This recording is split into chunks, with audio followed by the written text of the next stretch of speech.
Aujourd'hui, tous les regards sont tournés vers l'inflation PCE, la consommation des ménages américains qui va sortir à 14h30 heure de Paris. C'est l'indicateur préféré de la Fed, celui qui influence directement les décisions de baisse de taux. Et donc, ce n'est pas une publication comme les autres. Cette publication va couvrir le mois d'avril, puisqu'il y a toujours un mois de décalage entre les données qui sortent et d'où elles proviennent. Donc le moment exact où les nouveaux tarifs de Trump ont été appliqués, c'était en avril. Et justement, on va voir s'il y a eu des répercussions des tarifs sur l'inflation. Donc c'est important parce que les chiffres PCE reposent sur les données comptables réelles venant des entreprises. Donc si elles ont répercuté ces hausses de tarifs en augmentant leurs prix, l'inflation va le montrer et les marchés pourraient très mal réagir.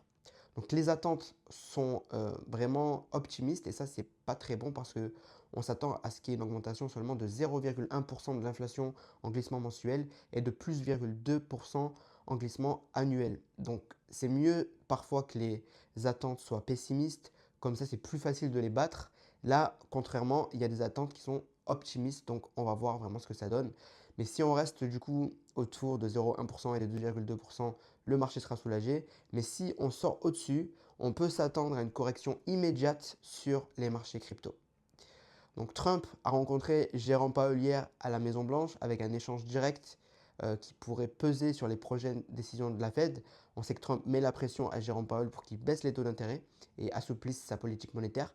Du côté des cryptos, Bitcoin il est en phase de consolidation après une période de surachat dans les dernières semaines. Donc vraiment rien d'alarmant pour l'instant sur le prix des cryptos, même si on corrige, ça reste assez sain finalement. Aujourd'hui, c'est aussi la journée où FTX rembourse ses créanciers, les clients qui avaient perdu de l'argent en 2022 lorsqu'ils avaient fait faillite. Plusieurs milliards de dollars en stablecoin vont revenir aujourd'hui sur le marché. Est-ce que ça va être converti directement en crypto-monnaie? On va suivre ça aujourd'hui.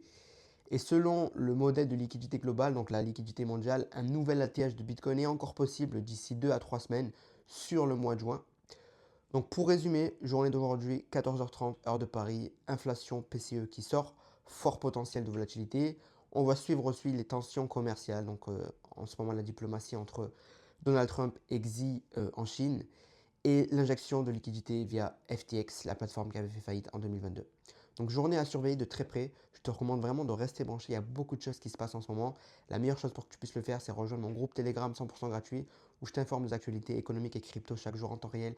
Et surtout, je te fais des messages vocaux pour te donner mes conseils d'investisseurs crypto depuis 2018. Il y a plus de 4900 personnes dans ce groupe aujourd'hui. Je te recommande de rejoindre en cliquant sur le lien dans ma bio, 100% gratuit et je te dis à bientôt.